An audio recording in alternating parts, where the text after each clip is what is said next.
Just so you know, you are part of an ongoing conversation we're having throughout the Southern California region. Harbor College is one of our proudest partners in the 7-college regional collaboration that is trying to promote career pathways into global trade, supply chain, logistics, and e-commerce. So that's why we are excited to give you an opportunity to hear from somebody who's living it and hopefully is going to share with you some great insights, and rumor has it, he has access to companies that are looking for interns and potentially even workers someday, right? So please make sure you find Jay on your favorite social media because he could quickly become your friend. So without further ado, I'd like to go ahead and give you a real quick encapsulation. Unfortunately, Jay's bio was so large that I was printing it, and I ran out of ink, so I stopped printing it. So Jay Tsao is our proud, and we're very privileged to have him here at Harbor College. Jay wears many hats. He is an entrepreneur. He is an investor. He is an advisor. But most of all, today, he is going to be talking about the importance of the digital-based economy. So let's give Jay a round of applause and welcome him. Thank you, Jay. Thank you. Thank you. Okay. So as you can see, we're going to make this as much of an informal conversation as we possibly can. We want this to be a highly interactive session. I know your time is short because you want to get back to classes. But if we keep you from classes, you'll have a good excuse to tell your professor because you can say, I heard from an amazing speaker. Right? No one wants to go back to classes. Exactly. So please don't follow our examples. My mantra was don't let classes get in the way of your education. Please, professors in the room, avert your ears on that one.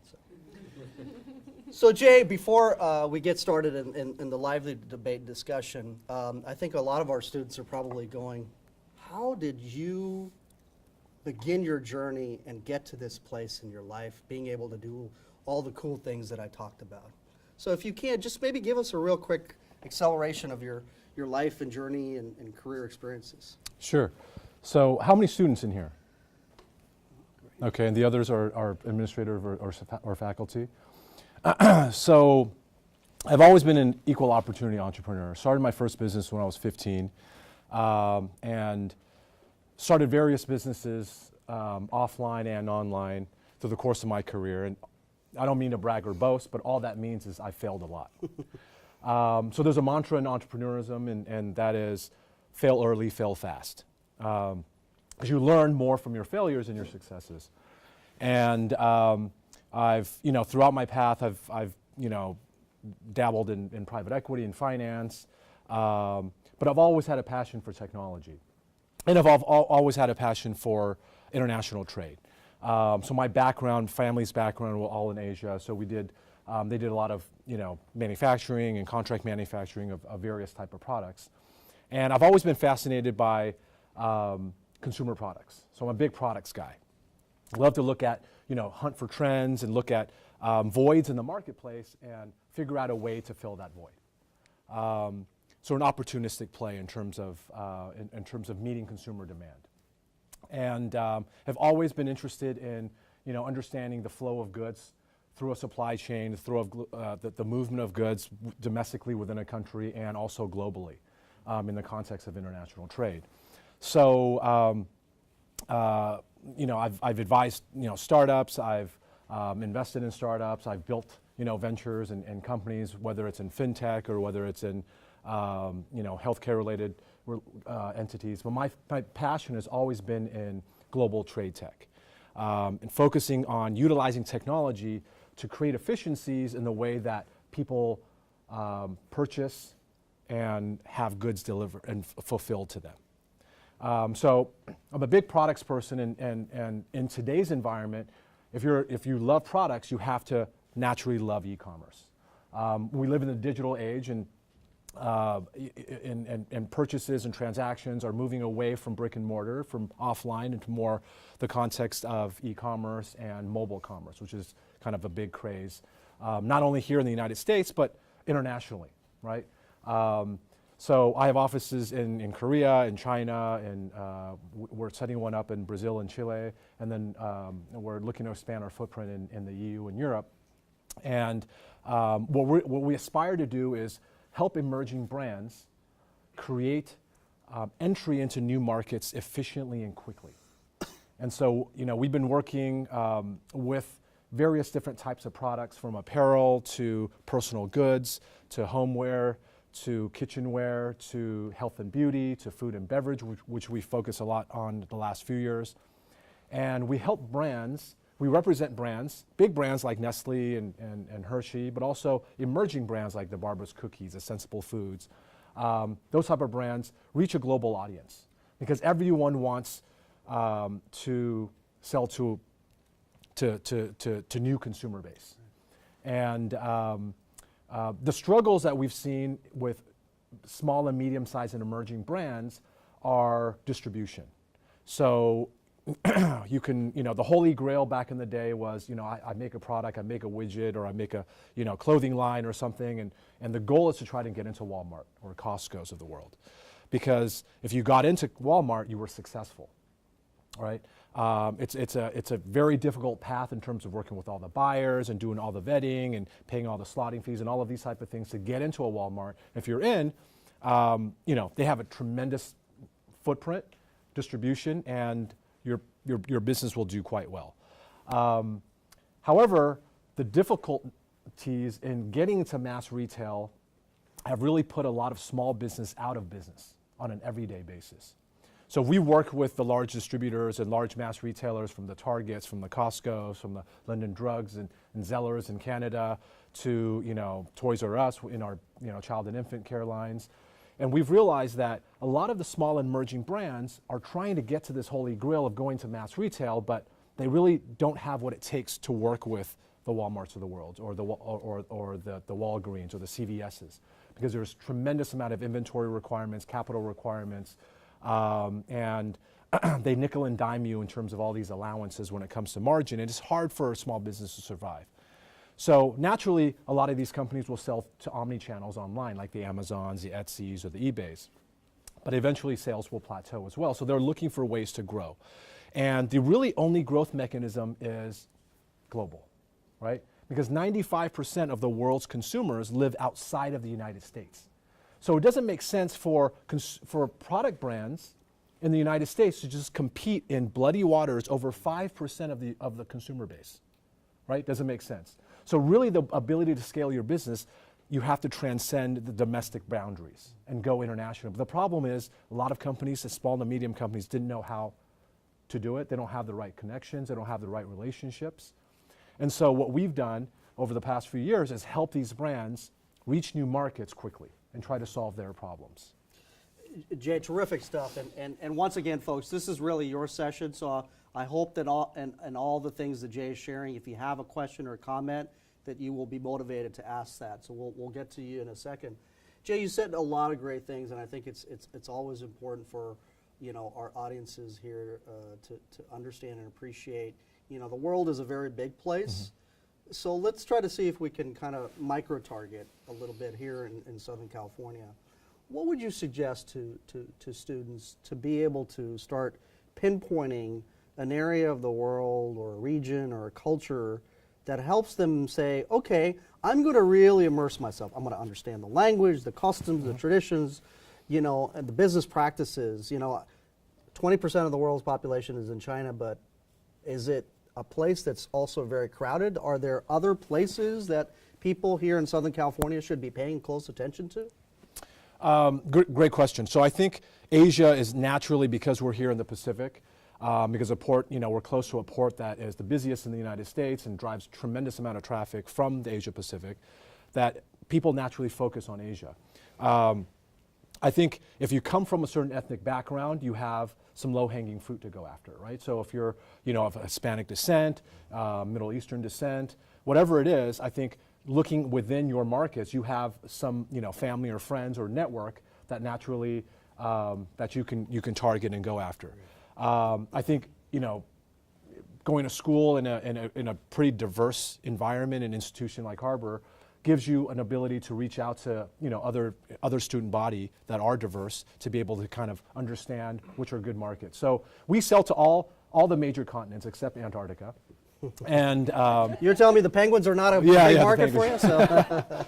And we on certain types of products, there are certain consumer bases and geographic areas that tend to gravitate. But all in all, I think we're pretty agnostic in terms of the geographic footprint. I think markets in and of itself all around the world are pretty, I'm not going to say pretty, I'm not going to say mature, but they're all emerging and they all have tremendous amount of value that they can bring to someone who's looking to get into supply chain or an entrepreneur trying to create a product that they want to sell.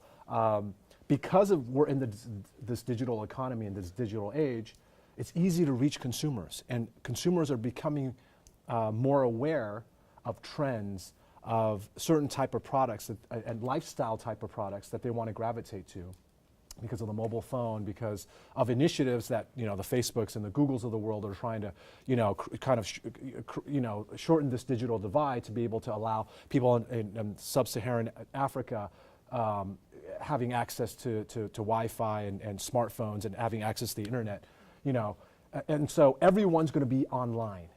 And so therefore, I think, to your question, going after the kind of cultures that are closely related to you, I think are naturally kind of the best pathways to take. That's really terrific. So Jay, let's get a little bit deeper into some of the the wonderful array of brands that you talked about that you interact with. Talk to us a little bit. You mentioned some of the emerging spaces and financial technology, fintech, and the like. What are some things? Obviously we all understand something that we touch, smell, taste, and feel, right?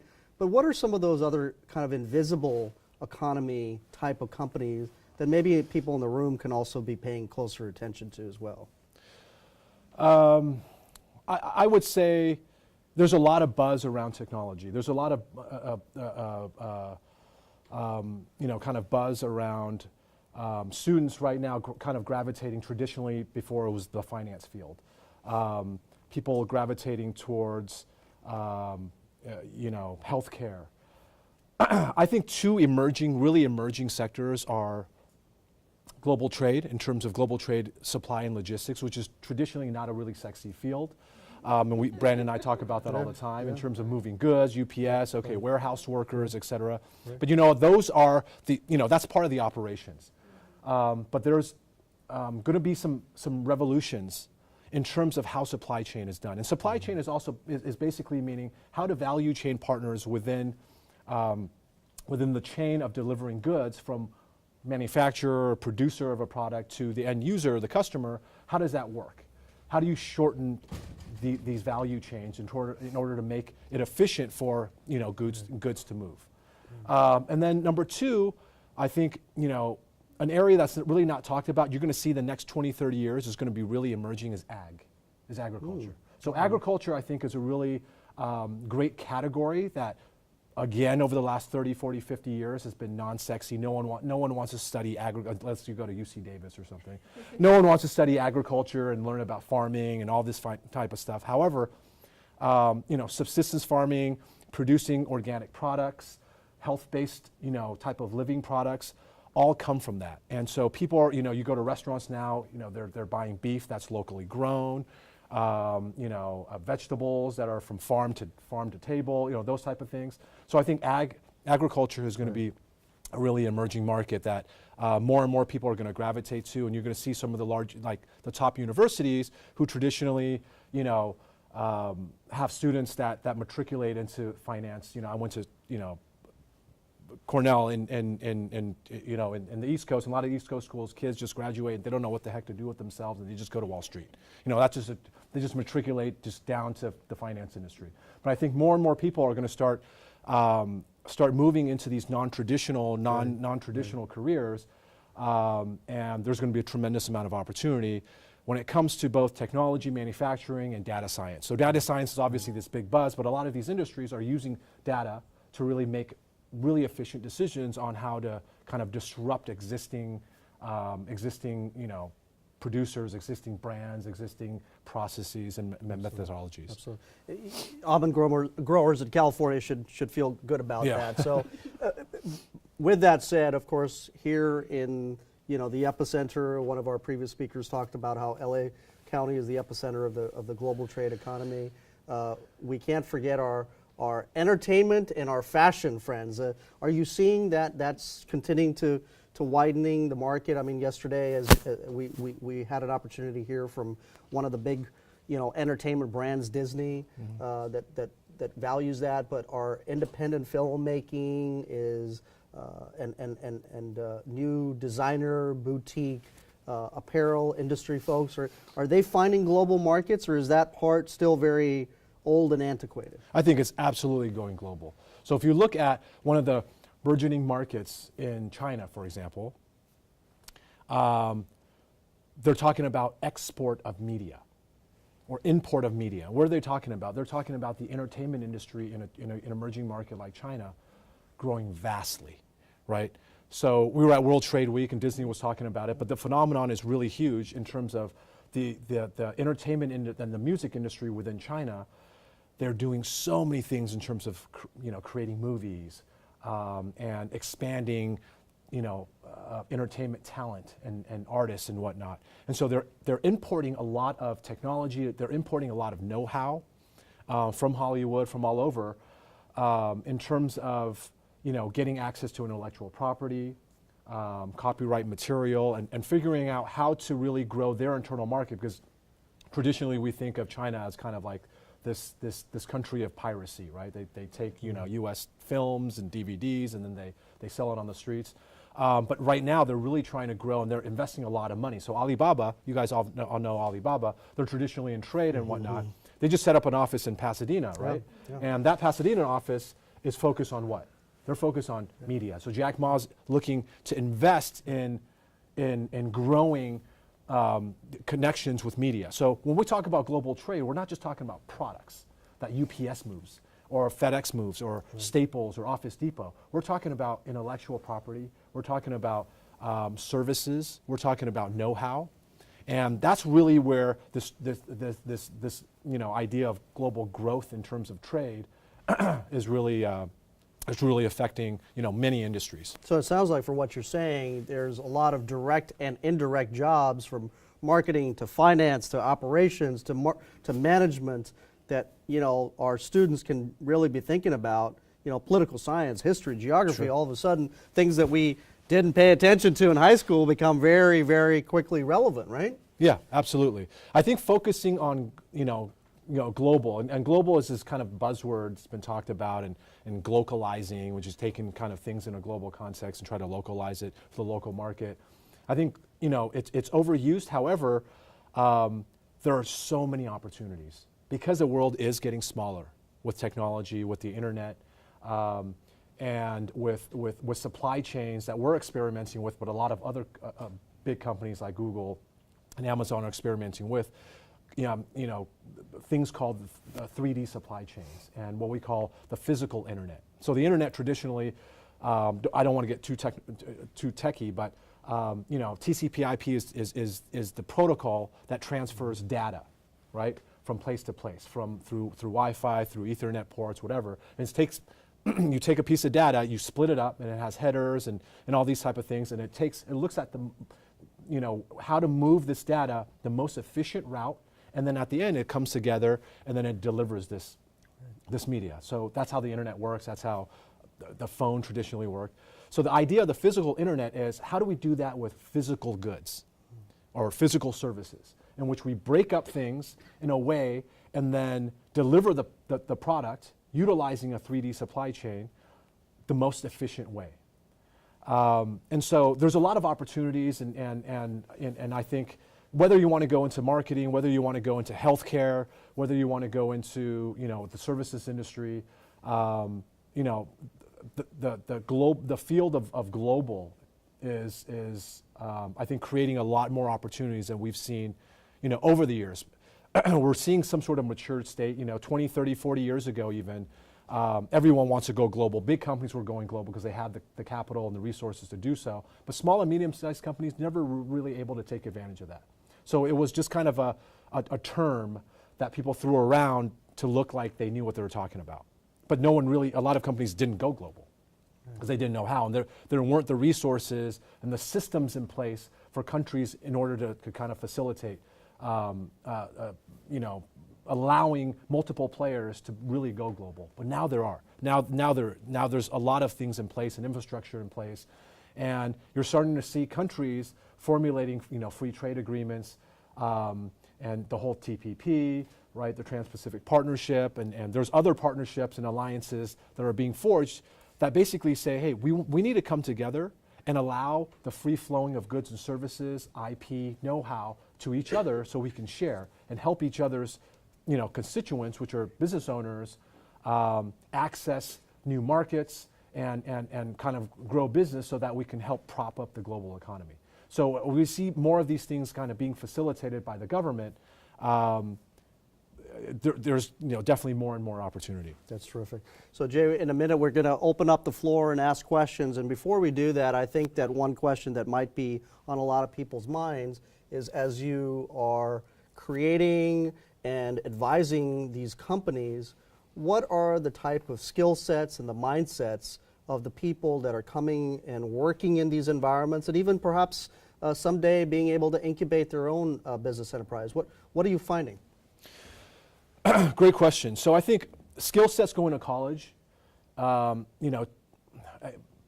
this may or may not, be kind of in line with what Harbor's, their kind of mantra is, but the way I view college is you're coming out with some skill sets in critical thinking, in problem solving, in communications, in working with others, team building, those type of things. Some people will call those soft skills. However, I think those are the most important things that come out of at least your undergraduate education. You're definitely going to get a good knowledge base and well-rounded, body of knowledge. However, you don't tend to come out of college specifically with a really trade-based skill set, right? Unless you go to trade school or stuff like that, or you're really kind of, maybe you go to school for accounting. There's certain, exceptions to that rule. So really, I think that's really important when we look at hiring, when we look at interns, is really their ability to self-learn. I think that's really important. So in today's environment, millennials, they say they're going to have 6, 7, 8 careers in their kind of lifespan, right? And that's just while driving Uber, right? Yeah, so, right. So they're going to experiment with the digital, the on-demand economy. There's all kinds of things. How are they getting these skill sets to be able to hop from career to career after 2 or 3 years? Well, I think the willingness to be disciplined and learn various things on your own is really important. So self-learning, I think, is really important. So there's, the digital platforms we talk about all the time, like, the Coursera's of the world, or EdTech, the MOOCs, the lynda.coms, the Udemy's. They're democratizing education in a way that's, that we've never seen, right? So I can learn how to do financial modeling and reading a P&L statement and doing M&A financial model without ever being a finance major, because I can go on Udemy and take a training course that lasts 10 weeks, do it completely online, and that's what kids graduating Goldman Sachs are taking, right? And it's $50, right? So accessing that information and knowing and having the drive to be able to create your skill sets and learn on the fly, I think that's a tremendous skill set in today's economy that I think a lot of employers will look at. On the technology side, we hire developers and computer science majors, and they definitely embody this what I'm talking about, because they're learning a certain type of language or whatnot, and maybe we're developing on a platform that they're not used to the language, they're not used to the coding structure, the database, but they learn on the fly, right? We call it OJT. So the OJT element, on-the-job training, is really important for them to be able to find resources and learn on their own and be able to solve problems in a way that aren't being directed. You should do X, Y, and Z to solve the problem. They figure out, I'm going to do A, B, and C. And so those type of skill sets, I think, are really important in terms of for young people coming out of school. That's terrific, Jay. Super. So now we're going to direct our attention to all of the experts in the room, which are you, right? We're going to be learning from all of these fine folks, Jay. So we'd like to open the floor. So if you have a specific question or even a comment that Jay would be able to field, we'd love to hear from you. Please, and if you could stand up, just tell us your name and if you have a major or perfect. Welcome. And I was wondering what you're talking about the $50 program at Goldman Sachs. Oh, so you can go on like Udemy or Udacity. Have you heard of those platforms? Yeah, you can go on there, and there's, I know one for example. It's called like Training Bridge, and it's a company that they do a lot of corporate training, and they have all of these assets in terms of video content, and they said, you know what, we're just going to throw all of this on Udemy. Right. So that anyone can access it, right? So going to some of those online portals, the elite colleges are offering free education, right? Yale, you can go to Yale's, open up platform. You can take their, Econ 101 class that the Yale undergrads take for free, right? You can go like all the massively open online classes, the MOOCs. So, MIT, the Harvard of the world, Stanford of the world, edX, right, Khan Academy, all of them are offering things, Wharton, UPenn, one of the, the nation's, one of the traditionally top business schools in the world, they're offering the first year MBA course, from corporate finance to leadership to HR management to managing and leading global organizations. All of their first year curriculum is 100% free online. So you're taking courses that an undergrad that got into UPenn is paying, $150,000 for. Yep. Their first year of education is complete. Now you don't get the degree that they get. However, you take the same exact courses with the same exact instructor, taking the same exact classes for absolutely free. And if you want a certificate, you pay Coursera $20 or something, right? So all of this is open. Yes. So let's say you finish that course. Would you still consider a person without that, diploma over? Would you consider them at the same? So that's a good question. That's a hotly debated topic amongst companies these days. Like how do you put the value on someone having that education versus someone belonging to the alumni network and actually having that piece of paper? And a lot of students were up in arms when these things started opening up because they were saying, okay, well, this is going to dilute my education and it's going to dilute my degree. But these courses, so I think it's a work in progress. Employers still value, unfortunately, that piece of paper because they know that, number one, you've gone through and you were held accountable in terms of, kind of finishing. And number two, you belong to a network. So a lot of corporations like they hire kids from these schools for their talent, yes, but also they know that these kids have access to a network that could potentially help their business in terms of bringing customers, bringing BD, business development opportunities, partnerships, whatever it is, right? So there's still a value there that someone taking these courses online don't provide. But I will say that in 20 to 30 years, I do feel that corporations will start valuing these type of education a lot more because for the main reason of cost. A lot of these kids going to business school, half the kids in my business school class were sponsored by their employer, meaning the employer said, okay, you're middle management and you're a rising superstar. I'm going to pay for your education. I'll pay $150,000 and have you take 2 years off. Extend out your employment contract, so you're going to stick around more, but I will fork the bill for your education. A lot of more employers are going to realize the value of these courses and say, well, okay, I can not have to pay $150,000. I can take the same courses. I can just pay maybe a few $1,000s and still retain these employees. Now, so from a cost standpoint, I think it could be, it will be extremely valuable for companies, moving forward. And not to mention, there's a lot of entrepreneurs in the room that may or may not necessarily. It's about skills-based competency, so they want to gain the skill. It's not about the paper. Yeah, it's not about that degree or diploma. So. Yes, ma'am. What he was asking. So with that first year being free, same identical classes as if you were paying for those classes. are they still transferable like any other class? No. Can you then roll over into that second year of the program and pay for the second year? Like, No, unfortunately not. They're just courses that are offered in which they have a camera that videotapes the course. You have access to instructors in terms of deliverables and you know, whatever it is, but you're not formally accepted into the program. It's just a third-party platform that allows you to take these courses to really do some, you know, it enriches your education. and they won't consider the students that did well in those. No, unfortunately not, because the students didn't formally go through the application process, right? To get into Wharton, it's like their acceptance rate is quite low, so they take the cream of the crop. So they're saying we're going to open this to anyone who can take the course. However, those who are actually considered students in an alumni base and actually has a net ID and whatever, they're an accepted student. So they would have to take, if you have a student like that actually took the courses for free the first year, and let's say just by fluke they got into the program, they would have to retake those courses all over again anyway. Most likely, program. yeah. Most likely, yeah. Where to go to? Yeah, this is, again, this is just so you can have a knowledge base. It's not that you can take these courses, have credit, transfer the credits, and then say that, hey, you know what, I kind of partially graduated from Wharton.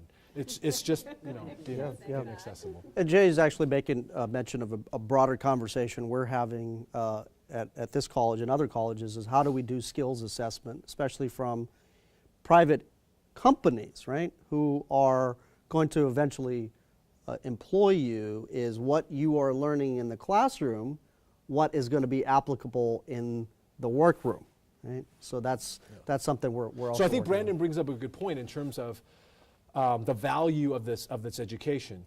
So traditionally, you know, students look at the value of education as, you know, the end point, right? It's a means to end. I'm getting a degree, and that degree is going to help me in some way or another.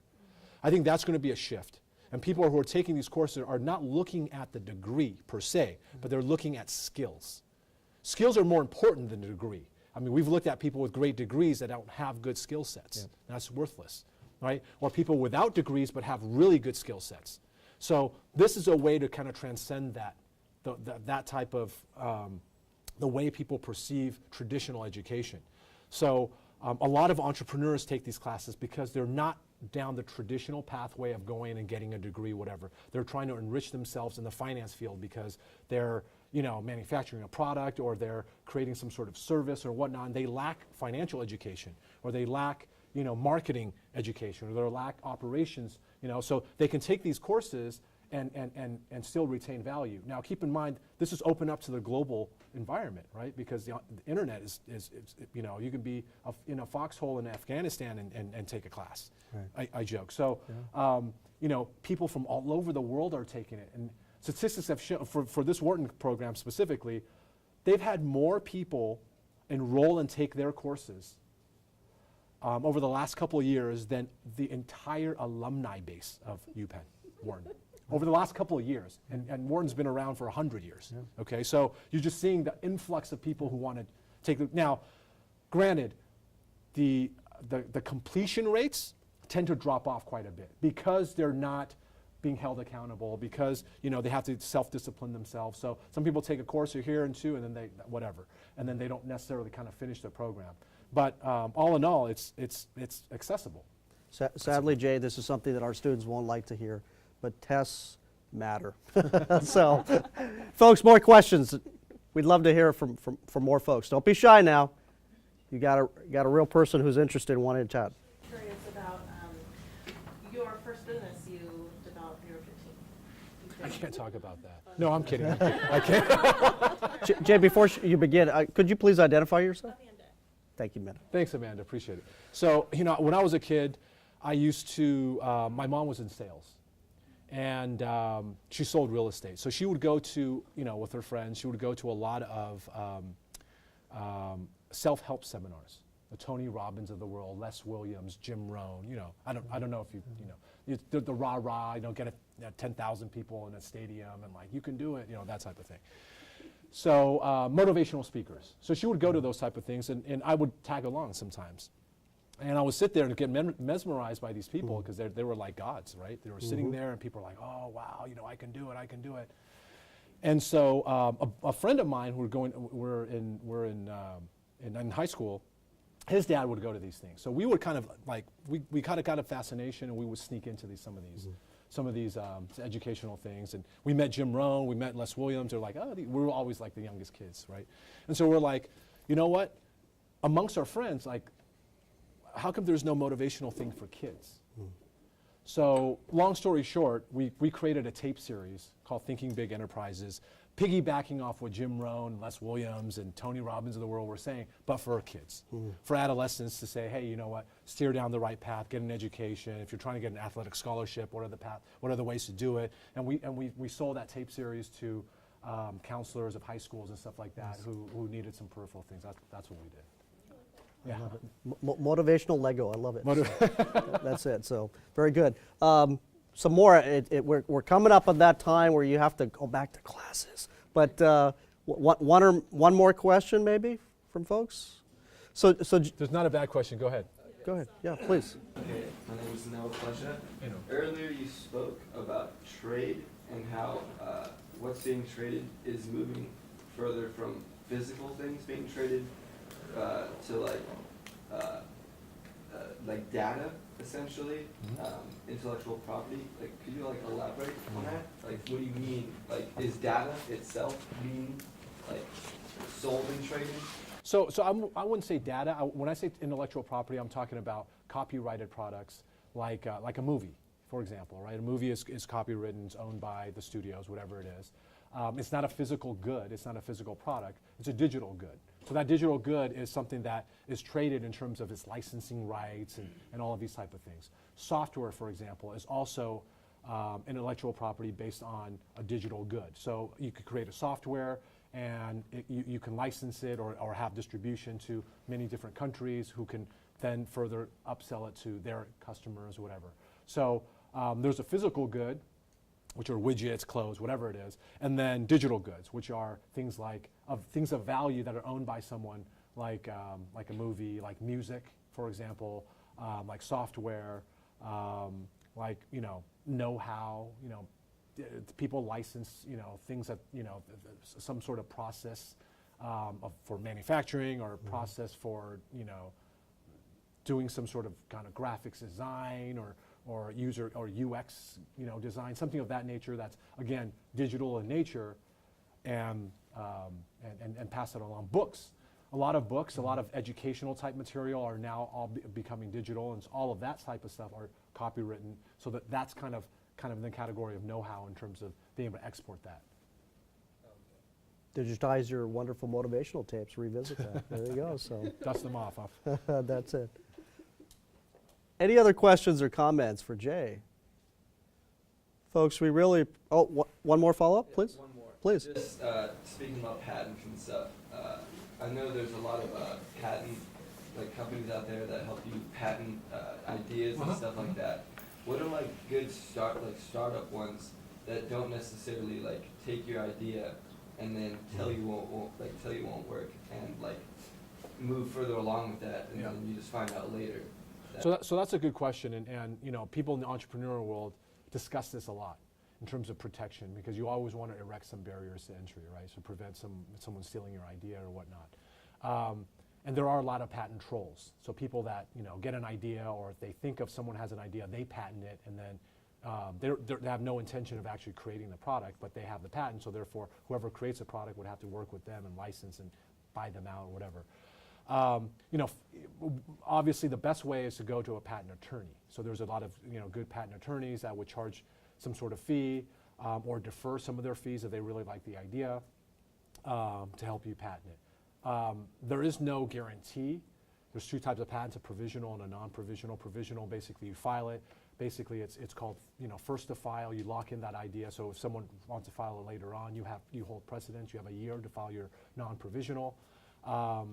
And a lot of entrepreneurs, a lot of companies are filing patents, right? And some big companies like the Nokia, the Qualcomms of the world, the value of their company is in their IP. They have thousands and thousands of patents.